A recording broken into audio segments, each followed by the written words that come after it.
At least we don't have a loss to talk about. I mean, that's something, right? Yes, yes, but Starting another off the draw. stream with the bright side. Right. Double digit draws. Wow. Could not have put that on my bingo card for 2024, especially after last year.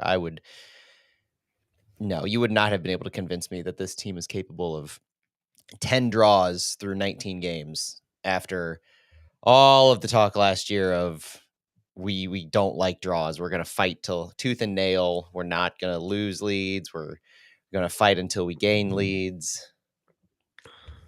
I get Hmm. these things happen, but man, oh Uh, man.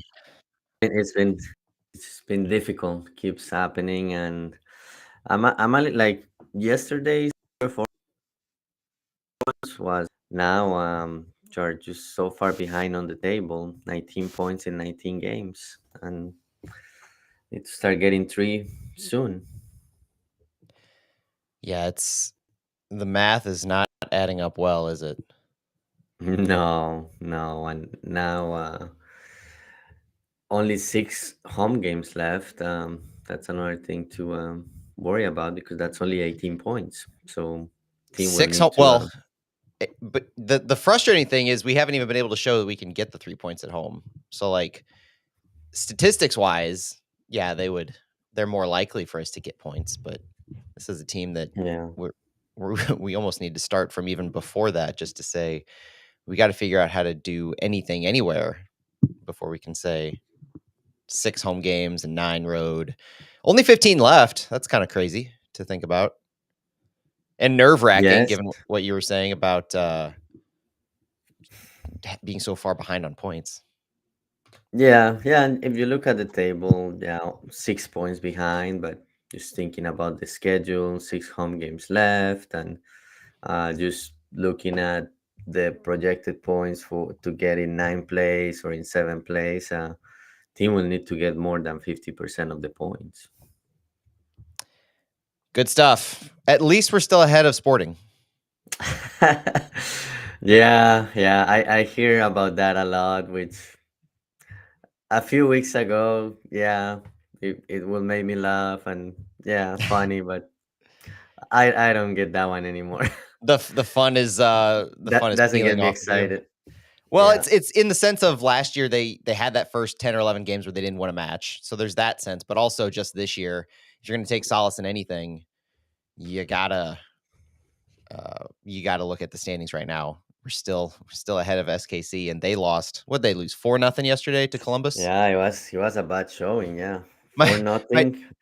my daughter's looking at the scoreboard during the game, and she's looking at all the different scores they're showing up on screen. And the one that she points out, she's like, "Oh, the team that has the C, they've got 4, and the other team had nothing." And I was like, "Oh, was that?" Hadn't been paying attention. I was like, "All right, is that Columbus? Is that Chicago? Is it?" So I look it up, and I was like, "Oh, that was a good one to see. 4-0 Columbus over Sporting KC. I'll take that." Yeah. Sporting now has 12 losses on the season. Yeah, So they're having a rough yeah, year. Even like because yeah, last year they picked it up after 10 games, but I think they are yeah, so far behind now. I think it's probably over for them. it would be a solace to take if we were in position to do something about our season, but um, yeah, it's not even going to be a really hollow victory if we both miss the playoffs. Even if Peter Vermes finally somehow ends up losing his job, which it feels like he has something on the Illig family at this point, with, Hmm. with how long his leash is, despite the fact that he's like a Kansas City institutional legend. But Yeah, well, but the thing about Burmese is that what is it? Peter will have to fire Burmese or the other way yeah, around. because he's their sporting director too. Yeah, Yeah, they yeah, they went down that road trying to find a new sporting director, and boy, was didn't go that an well. epic disaster. Yeah. All right, that's enough sporting KC talk today. That's already too much. Let's get into Yeah, it, Santi. You ready to get this one going? We got let's some do stuff to it. talk about. Yeah.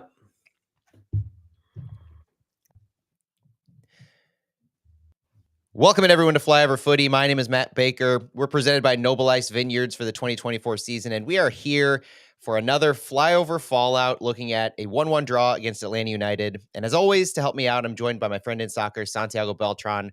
Santi, we're recording this day after. How you doing? Initial thoughts, early gut reactions. Doing great, Matt. I was happy that I got to call a goal after 3 games. Two, technically, It was right? no three, right? Oh, yeah, that's fair. Yeah, it was after the Inter Miami game. So Well, I mean, in this Portland. game, we Oh, actually two goals. found net Got it. twice. So you had a Oh, goal call, even though it might not have been usable. true, true. Yeah, yes, 2 goals, and yeah, and then three with the game that Yeah. tied the game. That was an exciting call too because Roman Berkey finally stopped the PK, but the rebound didn't go City's way, and Atlanta was able to tie. But yeah, it was exciting to call goals after 3 games, and the team. It compared to Wednesday, the team did a lot better. So I was excited about that. But as I was saying before we went live, I'm just concerned about how many points the team has on the table and what it needs to do to get in the playoffs. And we'll get into all that, but let's start where we usually do, Santi, with our starting 11 and some thoughts going into this one. It was a bit of a rotated lineup, but at the same time, there's a lot of familiarity with this. It was our third match in 8 days. A lot of guys have been putting out a lot of minutes. We listed out before the game the number of players who had gone 90 on Wednesday. Folks like Josh Yarrow, Akil Watts, Chris Durkin, Jose Kojima. And yet we came out with this one that had a lot of those guys still in it. The starting 11 for this match against Atlanta was Roman Berkey in net. Jay Reed making his St. Louis City debut was at left back from City 2. Tim Parker, Michael Venzel, also making his MLS regular season debut for St. Louis City, was at center back. So we right there on our back line, we had 2 players from City 2. This was the first time in St. Louis City's history that 2 players from City 2 on those loans had appeared in the starting lineup. So we had Reed, Parker, Venzel, Thomas Totland made up the rest of the back line. Edu Leuven and Chris Durkin at central midfield, very familiar.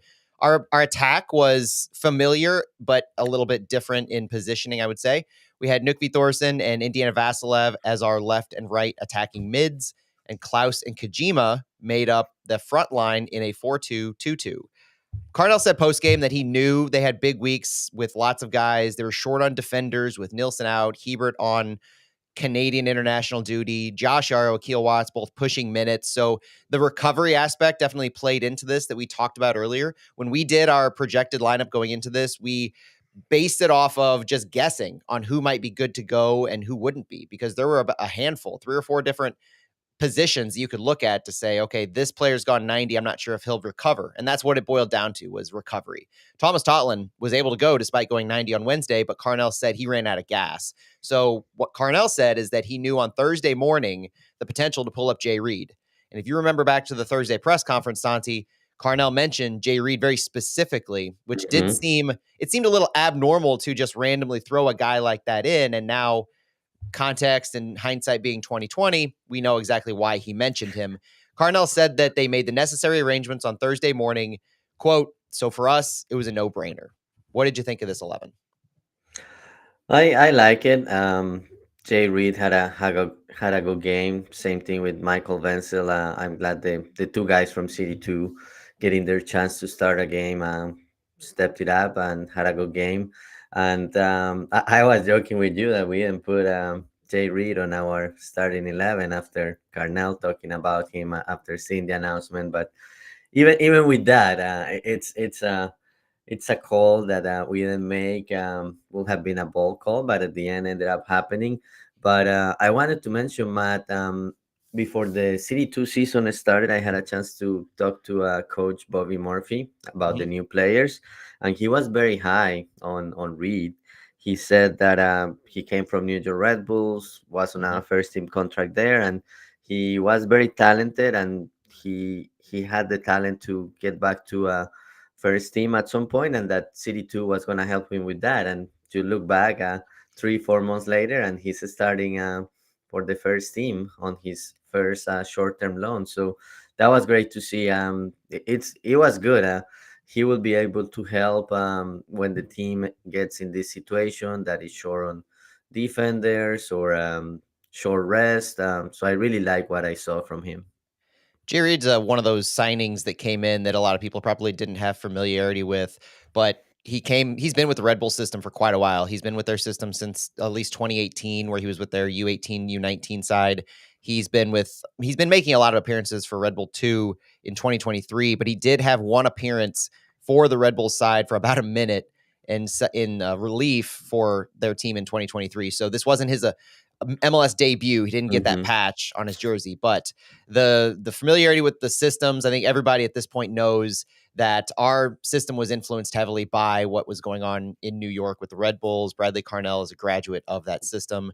He's adding his own flair, yeah, but when you can bring guys in, especially fullbacks from that Mm-hmm. type of a system, that is a huge benefit in how fullbacks are asked to play in that kind of a system, very different than maybe a possession-based system or a lot of others that might look at three center backs, things like that. So excited for Jay Reid. He had a great game. We'll get into his overall performance. He was involved in goal scoring opportunities and the goal that was scored itself. So you had nothing but positive things to take away from Jay Reid, who went 90 minutes also. I mean, this isn't a situation where you put him into the game because you need bodies, Marcanic, Watts having played minutes, and then you need to sub him out because he's not up to speed. I think everybody was incredibly impressed by what Jay Reid had to do in this game. Yeah, yeah, great game. And that adds to that competition at left back. Obviously, we didn't make the call on putting him on our starting 11. But just thinking back, Kilowatts play 90 minutes. Mm-hmm. On Wednesday, Marcanic didn't, but previous game he had also I don't remember if he played the previous game or not, but yeah, it was a surprise. But at the end, it was a pleasant surprise and a Yeah. great performance by Reed. Yeah, he's still on a City 2 contract. So before we get too ahead of ourselves in thinking that he's a viable option at left back going forward, Jay Reid is still on a City 2 contract, and he would have one more appearance available in an MLS regular season match if we needed to do that.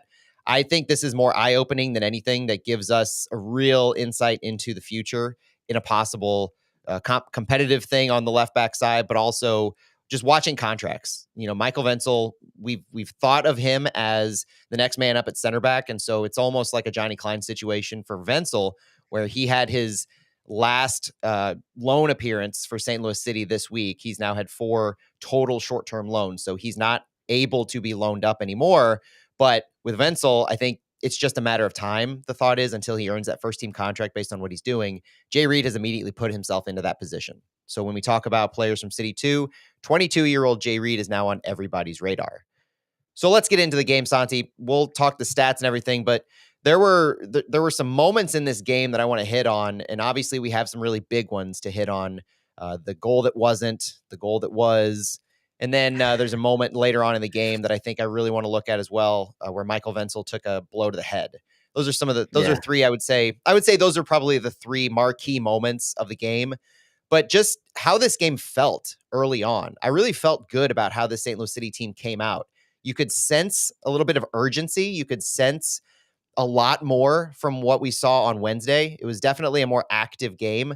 Just 10 minutes in, I thought there was a great moment. You had Michael Wenzel creating a real high press turnover opportunity. You had center back stepping up into the run of play where he was able to dispossess Atlanta and create a quick forward pass to Jose Kajima, who had this nice little transition moment, Kajima to Indy and then over to Knutby Thorson. And Thorson had a couple of these opportunities. The first one about 10 minutes in, where he received the ball, a through ball through from Indiana Vassilev, wasn't able to fight off the defenders and recover in time to slide it past Guzan.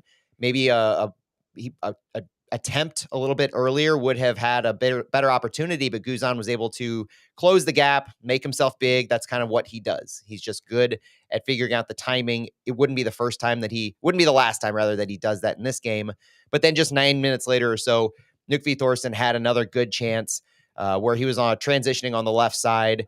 He had the ball in behind the defense, and he wasn't quite able to get a good shot on target. But on both cases, he earned corners. And so that's a huge benefit that Thorson was able to do.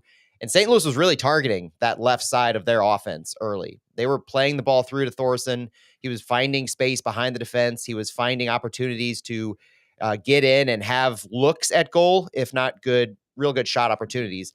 And that second one at 19 minutes was the corner kick that led to Klaus hitting the crossbar.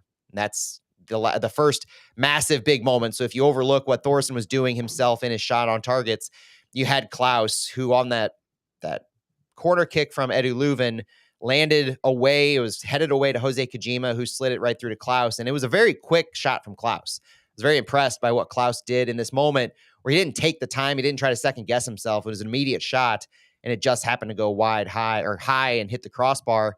But, overall, I thought the early parts of this game, the first third of this game or so, high press was working well. The defense was earning opportunities. They were stopping Atlanta from generating much of anything, and we had our own transition moments. Did you think that this game started off kind of as well as I did from a chance creation perspective by City?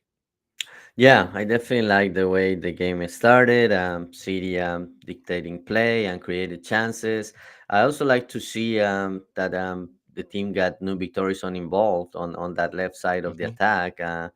We like he had come in relief the last few games, and when Celio got injured, he had like more than a half. But to me, he had not shown a lot yet. But yesterday, I like the runs he made, the moves he made, creating corners. Also had some shots on goal.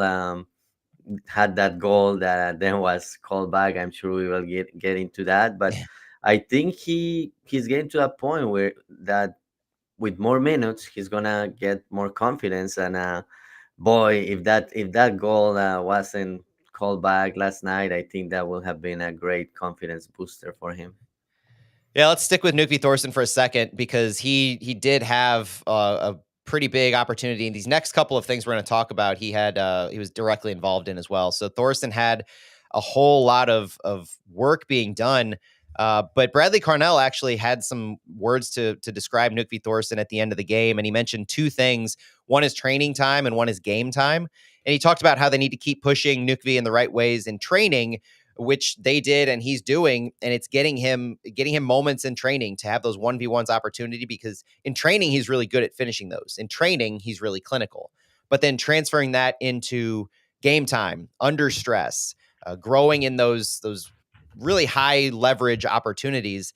And Bradley Carnell also mentioned we always sort of suggest guys maybe keep sharp at City too. So we can't force any players to do these things. And sometimes it just takes longer in terms of the development process within our game model, within our philosophy. We'll keep pushing Nukvi along, but if he uses opportunities wisely, and he did so today, he pushed himself to his max. He had a couple of good looks, which is very good for us.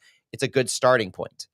This is slightly reminiscent from the Nicholas Dewar conversation that we had Right. for the past few weeks. And I thought it was illuminating that Carnell was so forthcoming in incorporating this piece of the conversation to Nuki Thorson. Because you're right, we hadn't really seen Thorson in quite a while. The last time he started was the first MLS regular season game of the year against RSL.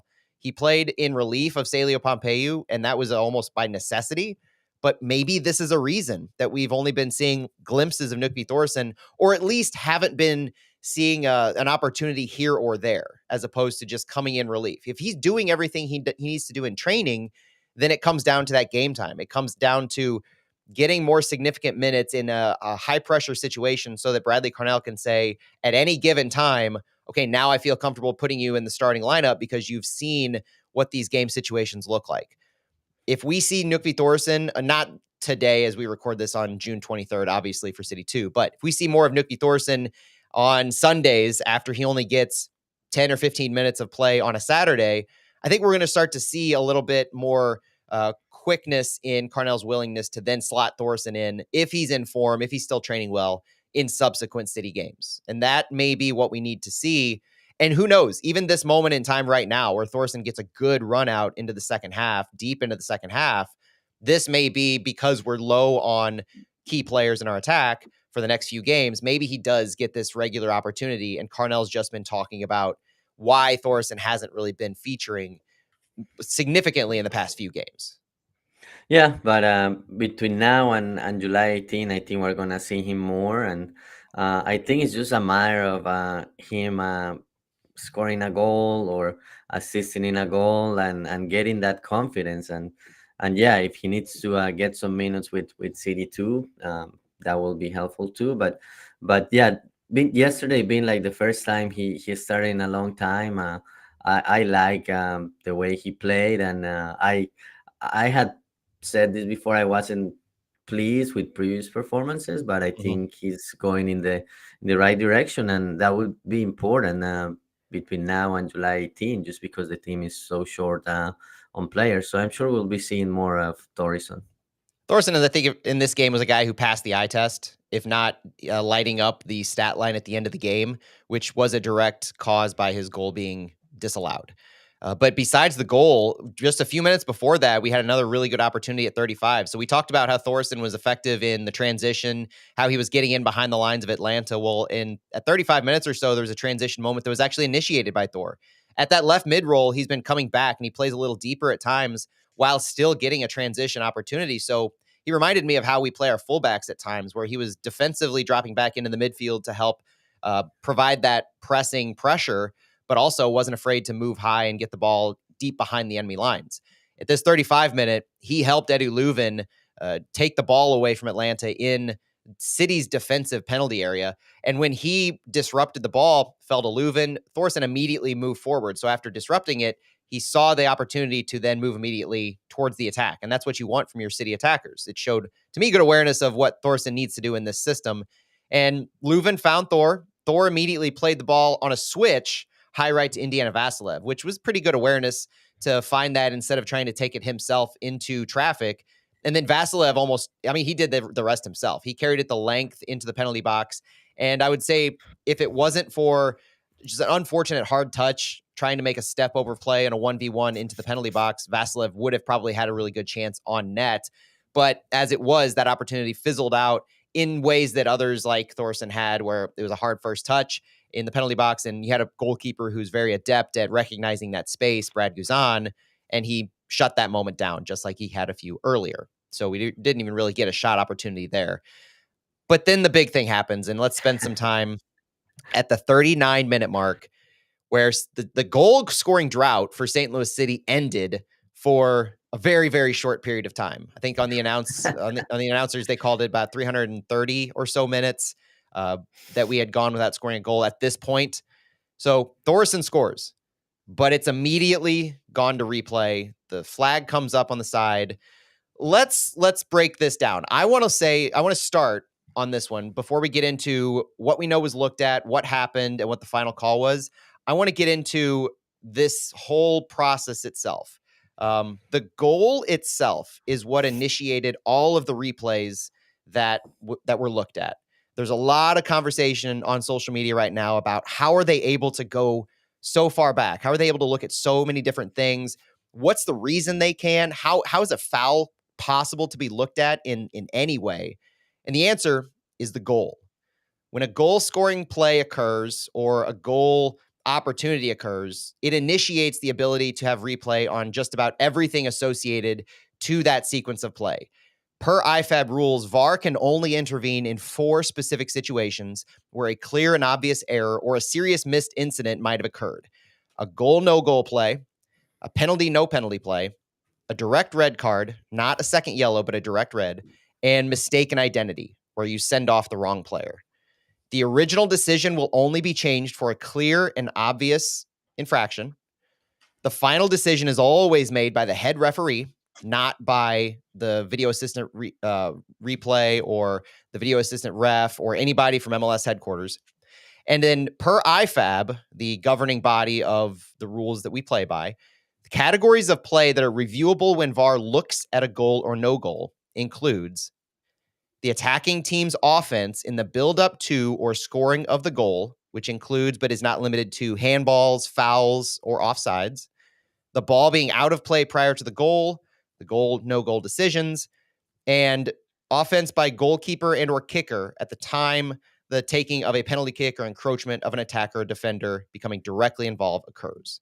I'm going back to that first point of the attacking team's offense in the build-up to or scoring of the goal. I have a lot of problems, Santi, with some of the officiating in this game, but per the rules, I don't have a problem with this. And it, Mhm. as much as it pains me, I don't have a problem with the concept that you could go back and look at the initial play that caused the sequence that led to the goal, which led to VAR looking at it. It wasn't necessarily in and of itself, Klaus being offside that would have caused that review to go back. It's the goal. Now, what happened? So let's look at, now we know the thing that governs this whole play. What happened? At the onset of this play, the head official, Philippe Ducic, was about 5 yards away from Edu Leuven and Tristan Mayamba at midfield. Mayamba had the ball that Atlanta was transitioning with, and Edu Leuven had a slide tackle on Mayamba. Slide tackle at midfield, stopped their transition, won the ball. Chris Durkin scooped it up, passed it wide right to Indiana Vassilev, who then crossed it on the ground, past a seemingly shoved Chris Durkin, or at least Durkin landed on the ground, and then landed at the feet of Knutby Thorson, who struck it into net for a goal. Very quick, very easy. Post goal, Klaus is ruled offside. Immediately following that goal, the sideline official throws up their flag, and Klaus is deemed in an offside position. The goal itself is what would have initially caused the review, but because the play on the field was Klaus's offside, that was the first thing that they were looking at. Based on the call that was occurring, we know that Klaus's initial called offside was looked at, and we know that Edu Leuven's tackle in midfield at the start of the sequence was looked at. We have no idea if Chris Durkin being potentially fouled in the box was looked at, but it being a potential foul during the course of play, I think we can assume, if we want to take a glass half full look at this. But the final call after all of this was that Klaus was not in an offside position, but Edu Leuven was deemed to have fouled Tristan Mayamba at midfield in the original tackle to start the play. Even the announcers during replay were saying, everything looks good here after the Leuven tackle. And the most frustrating part of this, all of this together, the concepts behind looking at the entire sequence, Klaus offside, the only thing that I have a problem with on this, and that is horribly frustrating as my takeaway, is that the initial play had the head referee, Philippe Ducic, so close to that play. And if you watch replays, not only was he 5 yards away, he was staring at the tackle the entire time. Mhm. And he made a motion to Yeah. play on. Like City even Yeah. looked like they tried to stop play because they thought it might have been. Hand signal was motioning for St. Louis to play on. And I go back to the head ref being the one that makes the call. If the head ref is so sure, looking at a play real time, directly seeing what happened, so sure to not only not call something, but then encourage the players to keep playing, then what had to have occurred during that video assistant review that changed his mind? Was VAR and MLS HQ so adamant that this was a foul that they encouraged strongly, I'm using air quotes, that he reversed course on this? Because I don't understand any other way that could have happened, and how badly it reflects on Philippe Ducic, the head referee, to have done this in real time. And then when you slow it down, slow motion replay look at it, you come to a different conclusion. It is an awful, awful look for him, in my opinion. Yeah, it just feels like City cannot get a break on these VAR decisions. And yeah, I'm with you. Like you're 5 yards away from the play, and you let play continue. You had a good look. If it was one of those that maybe he didn't have a good view, or he wasn't close to where the play happened, I get it. But yeah, I guess the fourth official, the video assistant looking at the play, they must, and then when he back, there was a long review, lots of things happening in that play. Even before that play, there was a possible foul in Atlanta's box that would have been a penalty for City, but the ball never went out. That one was reviewed too. I don't know if it was like during that same time frame that the goal was reviewed, but I, I I saw on the information I get that it was reviewed, and then this long review happens. I don't think they look at the PK, the push on Chris Dorkin, because after they determined that it was an offside, I think they went back to the beginning of the play and look at that foul. So that push on Dorkin will have not mattered anyway. But yeah, it's disappointing. It's disappointing to see, um, like it's disappointing to not get breaks on these VAR decisions. It looks like they go against City every time, and yeah, it was a good play, but in the end, it didn't count. It would have been great for Torison to get that goal, and it was also in the still in the first half, so that could have opened up things for the second half, but just didn't happen, and I'm glad the team didn't let that get in their heads and kept pushing and trying to get that needed goal after the scoring drought they were going through. Yeah, they didn't give up after this. That was a big thing, is that this kind of thing, in addition to the Klaus crossbar hit at the beginning, we've seen how that can take the wind out of City sails in the past few games. And so they didn't stop after that. And I understand the Durkin no call in that regard, especially because even if you look at that, you're going to go back to the play earlier than that. The thing that initiated the play, if that was a foul, then nothing else should have occurred. Conceptually, again, like, I don't have a problem looking at the Leuven play. I'm just frustrated with how it played out, in the obviousness with which the head official saw that it was a fine play to continue and then reversed course. Like that doesn't sit right with me. But first half overall, I thought it was a huge improvement from Wednesday. I thought the whole game was a huge improvement from Wednesday. We found a goal during the run of play. We had good buildups. We had good transitions. The shots overall, I think they were fairly good back and forth in how the total ended up working. 8 total shots in the first half for City, 5 for Atlanta. Atlanta had a little more on goal, but the better XG was towards City, better opportunities for St. Louis City. And also, when you look at the stats, like I have to call out right now, the stats don't include anything from that Thorson goal that was disallowed. That Right. play was in the official rule book. That play never happened because of the Hmm. foul on Leuven. So when you look at XG at the end of this game and you look at shots on target, Thorson doesn't get credit for any of that. City doesn't get credit for any of that. And so I take that into context when I look at the overall stats in how the XG, expected goals on target, look. You have to build in a cushion for that, to me, because of what that play really looked like in build up for City. But in the second half, Santi, second half started pretty well, pretty strong. You had the same lineup coming out for City, and I said at halftime, I bet Bradley Carnell doesn't make a sub for a while, because things seem to be going so well for City in their chance creation. We're back to a point where we're not getting goals, but we're progressing the ball well. We're creating chances. We're almost back to where we were before Wednesday, where we feel like a goal is around the corner as opposed to taking steps back. And thankfully for City, the goal was right around the corner. 50 minutes after a transition opportunity on the play prior, saw Indiana Vassilev lay it off for Klaus in the box, only for Klaus to kind of run past it. Speed carried him forward to the right side. You have Chris Durkin and Indiana Vassilev immediately pouncing on a ball in the box to try and recover it.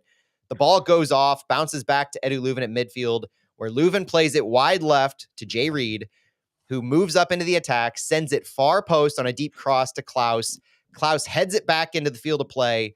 Indiana Vassilev recovers it. Perfect timing, perfect spacing, perfect spot for a second chance in the box. And Indiana Vassilev finally ends the St. Louis City goal scoring drought at what I have clocked at 369 minutes from the last time a City player scored a goal, which actually would have been Indiana Vassilev in the Inter Miami game. Now, there was a goal credited to City since then, which was the own goal by Luis Suarez, but from City player scoring a goal to City player scoring a goal, Indiana Vassilev ended it, Indiana Vassilev started it.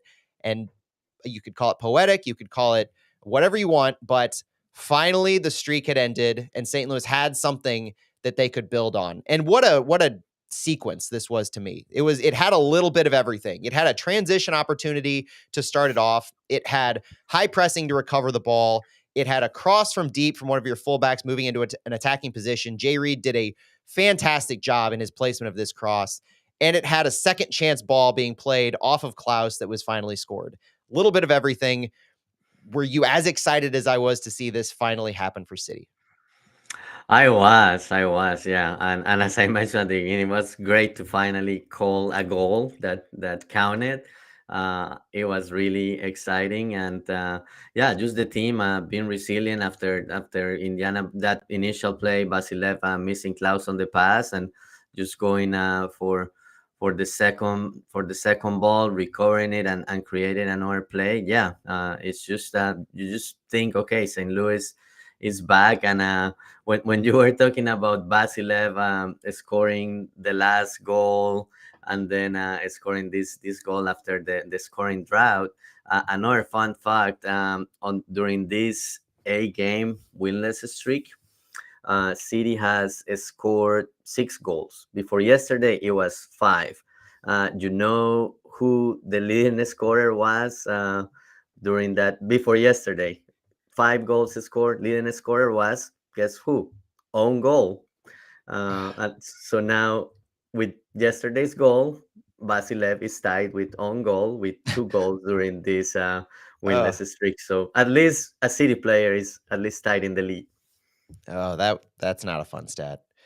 On the goal category here, Roman Berkey in this second half did some amazing work in preventing some goals, trying to keep this lead.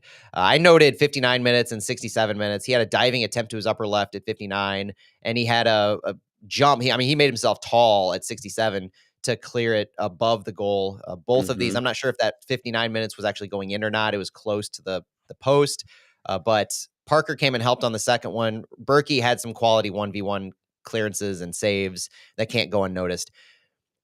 At 63 minutes, I just want to add in a quick note because we're on the referee context that I found it hilarious that a handball was called on Michael Wenzel outside the box at 63 Yeah.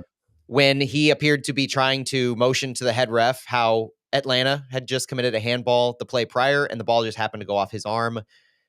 You can't script this kind of a thing. It just happens.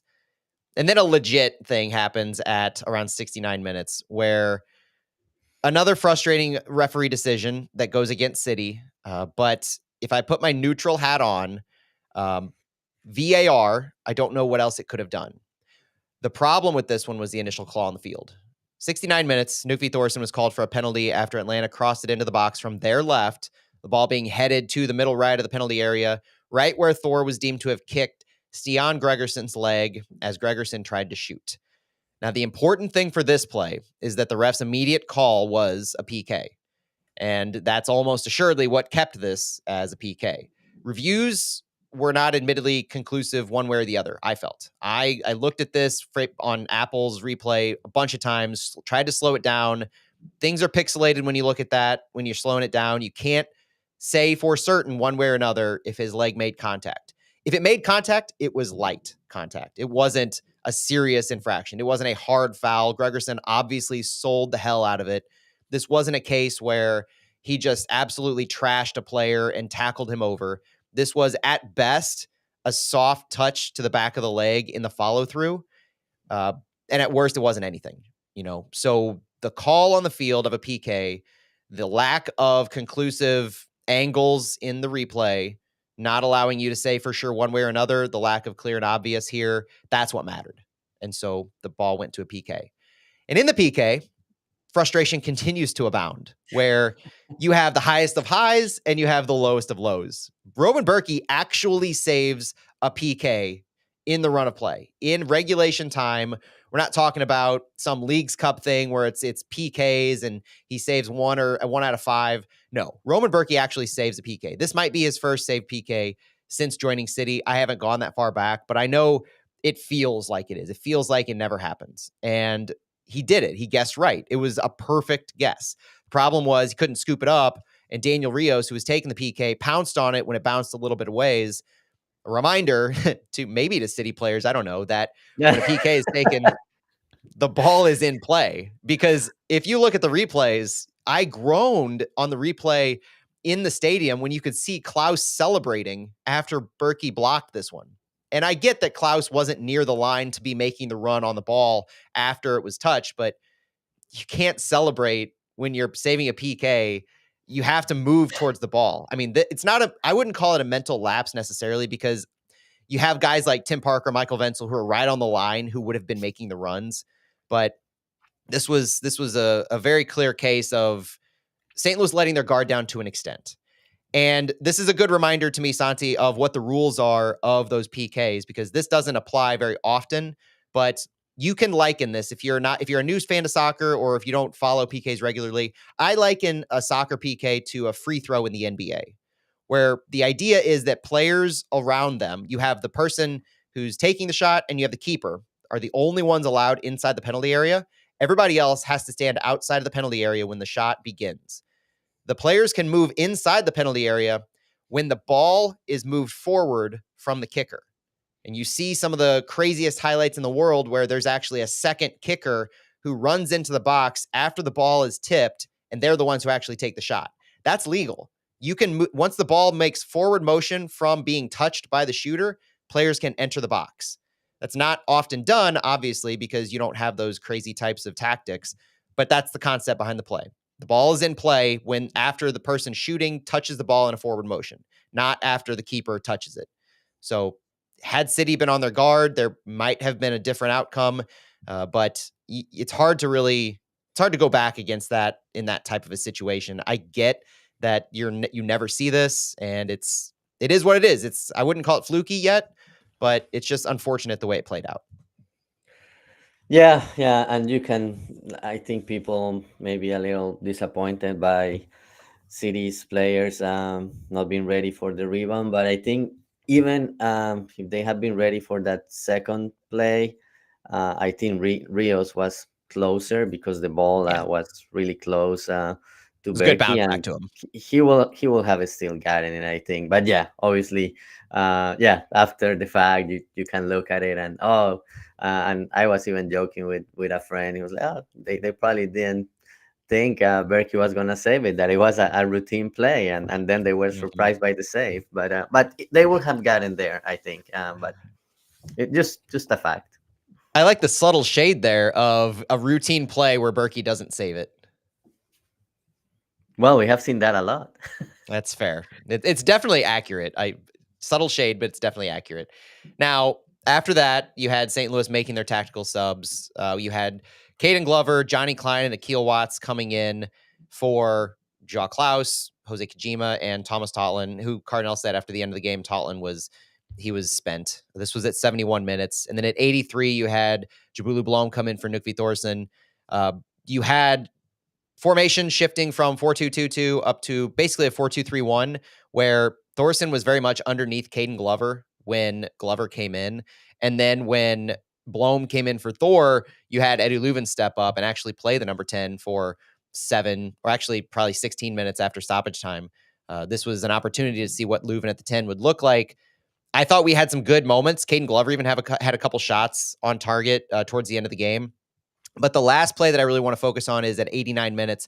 Michael Wenzel had an opportunity from an Eddie Leuven corner kick that came to him in the box. And when Wenzel went to lower his head to try to get his head on the ball, Caleb Wiley, Atlanta's right wing back, had a high leg kick that hit Wenzel in the head. It caused the medical staff to come out. It caused Wenzel to be looked at. While Wenzel was being looked at, VAR did look at the play. They reviewed it. And I could only conclude that one of a couple things happened. Either they didn't feel the contact was significant, that would be a questionable type of a decision, but also they had to have seen the spacing vertically, right? Like, so Wenzel lowering his head to waist level or below, Wiley where his foot was waist level or above. It is likely to me that this is another situation of clear and obvious, where the play was so close to that VAR wouldn't overturn, or it wouldn't recommend to the head ref that he overturn, and the head ref himself wouldn't go take a look, though, because he didn't go to the video board for this. I think if you look at the replay again, my opinion is that Caleb Wiley's foot was much higher than his waist.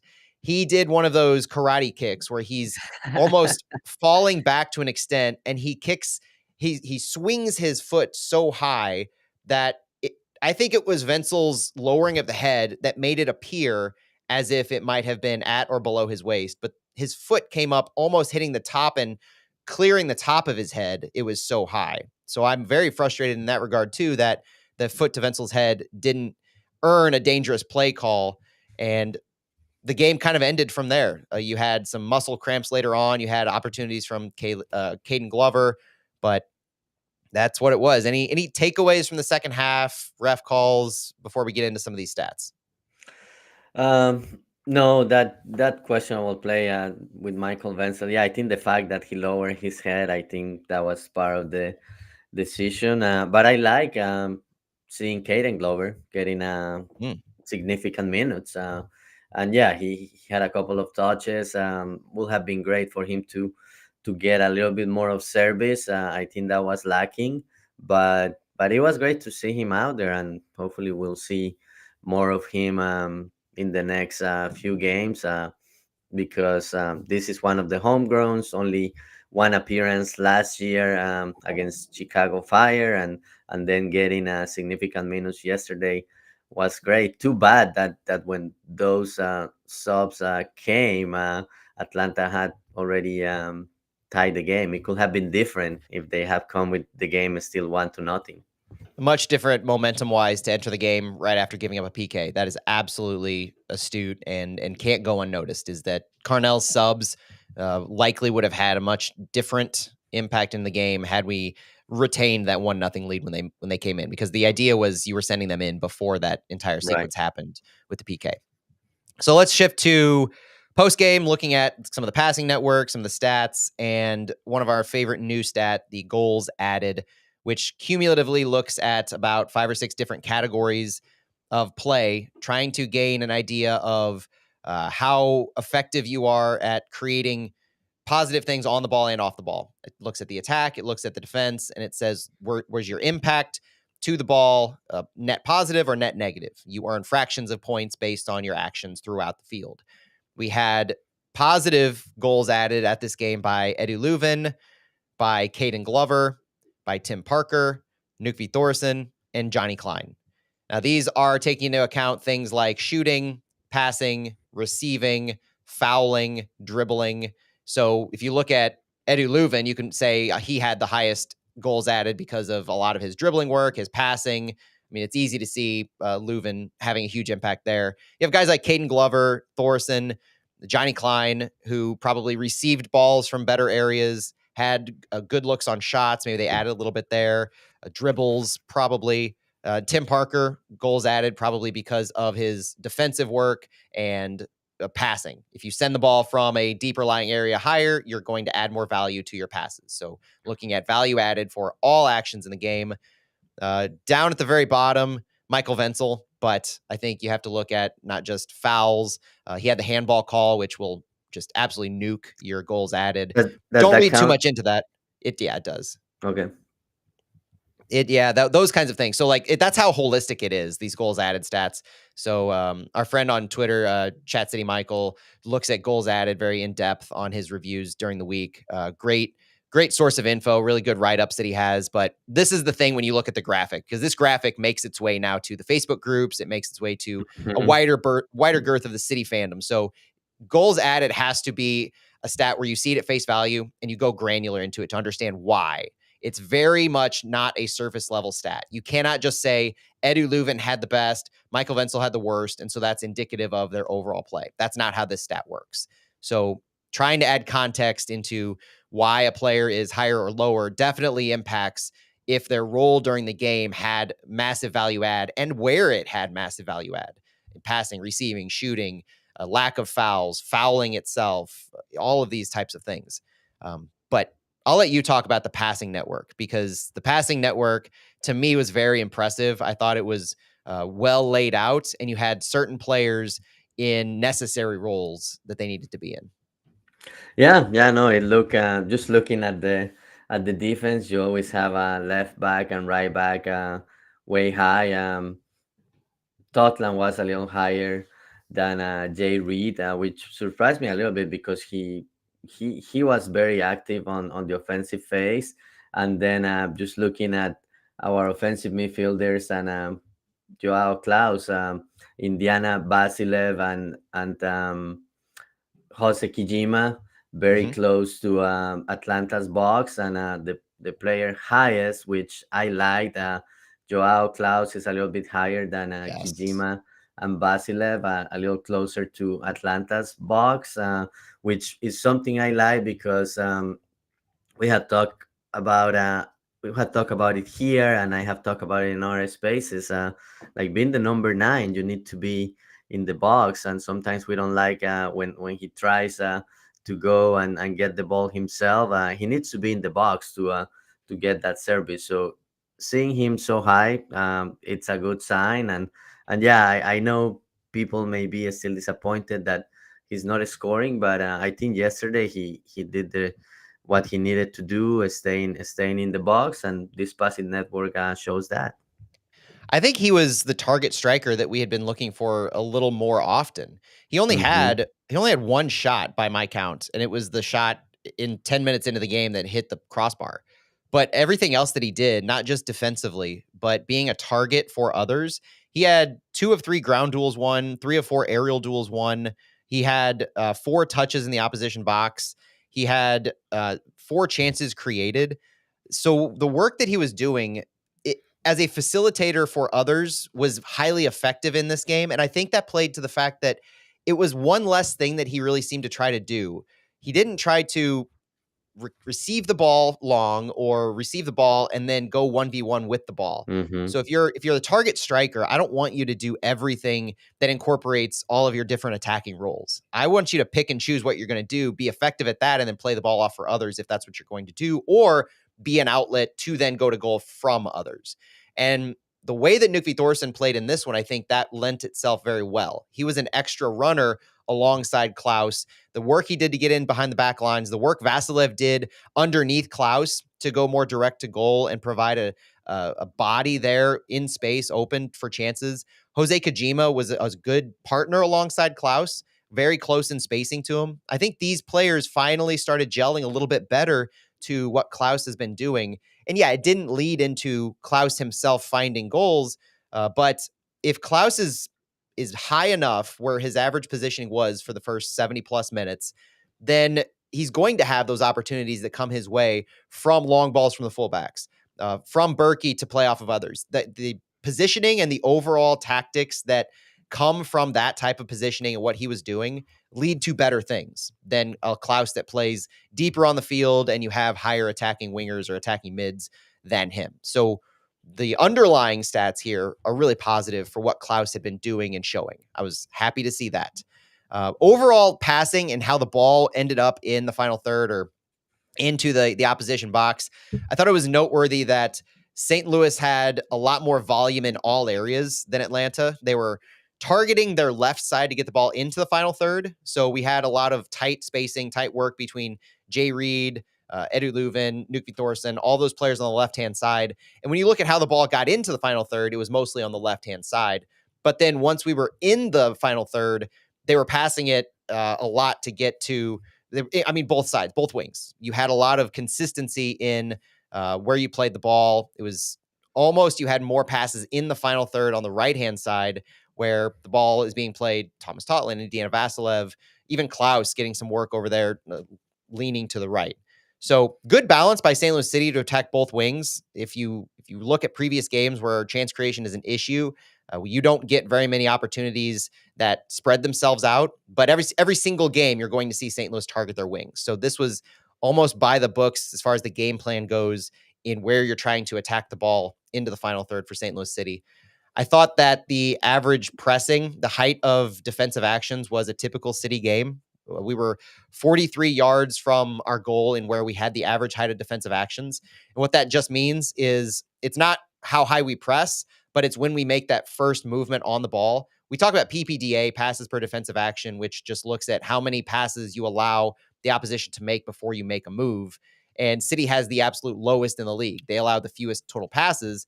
And so they're going to have a more higher line of defensive actions taken. Atlanta set up in a mid block, so most of their first defensive actions actually occurred in their own penalty area, which just furthered the ability of St. Louis to get in behind and near their lines into the penalty box. My takeaway from these is that they set up a lot to what St. Louis tried to do. And Bradley Carnell kind of reinforced that at the end of the game, being overall happy with chances created, the work to get into the final third, and to create more, especially than what they had done on Wednesday. Yeah, yeah, better. A better performance yesterday. It's just another game that gets away 3 points at home. City was so strong last year at home, and that's not here this year. And we were talking before we went live. not too many home games left, and City needs to start getting 3 points. And yeah, just another game that they couldn't close. Yeah, things are getting better. The team is still in contention. It's still some time to start getting those points, but at some point, we don't you don't want to get in a situation where you are still mathematically alive, but you have to like basically get every point. You need to start making some ground, and I'm a little worried just because there are only 6 home games left out of the Yeah. 15 the team has. I do think there's enough from this game that you can build upon as opposed to Wednesday. Wednesday, I didn't feel there was much redeemable, and I think our recap last week really reflected that, where we just wanted to move on as much as the team did. This game, there was a lot of positivity on the defensive side, and I really want to reinforce that you can't look at the stats in as far as XG, XGOT that we look at, expected goals on target. At the takeaway of this, you can't look at those surface numbers and it tell the story of what went on. Not only was Thor's goal in the first half that was disallowed not a part of those stats, so the STL numbers I feel are deflated a little bit. Atlanta's are highly inflated from a very few specific chances. At 67 minutes and 71, the two shots from the penalty and then one before that accounted for 1.74 xG of their total 2.16, and it accounted for 2.23 xGOT of their 3.01. So a vast, overwhelming majority of the end line stats for Atlanta came from these two moments from the penalty, because there were two shots from great opportunities that inflated those stats, but also one just prior. Other than that, they really didn't have, I think, any shots greater than 0.1 xG per shot, which is a kind of standard metric you look at for if it was quality or not. So I thought the defensive work was good, which allows you to build on this. So as we look forward, we don't just have the goal that we scored, getting off our backs, finally scoring a goal to build off of. But I thought both sides of the ball had a lot you can work from. And so we go on the road after this. I think going into Vancouver, you do have some players who are now playing themselves into contention, as well as hoping to get a little healthier. We don't know how many more City 2 call-ups we're going to need, but you had really good performances by Jay Reid for the full 90 in his first career MLS start. He had his first career MLS assist. And you had Caden Glover coming on strong, his first appearance for City. He's on a homegrown deal, so we don't have to loan up Caden Glover. I think he's play.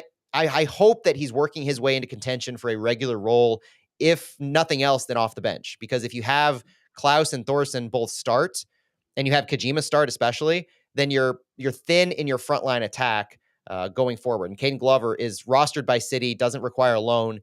Seeing him come in now provides that opportunity as a jump start. So there's a lot that you can build off of going forward, but it does come down to the big picture. You can look at this very granularly of, now you have a better match than Wednesday. Build upon this. Don't let the calls on the field take away from what you were building. But you still have the fact that City is 19 points in 19 matches and remains 12th in the West with a 3-6-10 record and a -7 goal differential. You're not making improvements into those surface numbers. You now have 10 draws on the season, and you're now 6 points back from ninth place Vancouver in the West. Vancouver themselves have lost 5 of their last 8, including 2 in a row, so they're not in a great position, and they've fallen considerably from where they were just a couple of months ago. City faces them next week. They go to Vancouver, facing Jake Nerwinski and Tim Parker's old team for the first time this year. But this next stretch is going to be I guess how many times can we say it, Santi? How many stretches are make or break? But this next stretch of games really feels like it provides that chance. You have Vancouver, Seattle, or you have Vancouver, then the San Jose Earthquakes, then Colorado, and then Vancouver again. And then after that, you have Seattle and SKC. So you're looking at multiple matches before Leagues Cup where you're facing 3 of the bottom 6 teams in MLS in the Western Conference. And the form the City's in, you can't take any of that as a given, because us ourselves can be looked at the exact way by the opposition. So these do provide a chance. It is a winnable chance, but based on the past few games, I don't think we can ever have confidence that we are the favorites going into them. Yeah, it's gonna be big, especially this series against Vancouver. You're playing them twice in a span of 2 weeks, and is the team that right now is in ninth position, 6 points.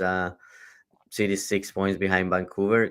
Getting a couple of wins or even 4 points against Vancouver, direct opponent on the table, I think is gonna be key. And starting Saturday, like City hasn't won any away games this year yet, and Vancouver, it's a good opportunity just because of the form they are coming in, and also making a statement against direct opponent on the table, and starting to get those points that the team needs to get in the next 15 games to be able to get to the playoffs.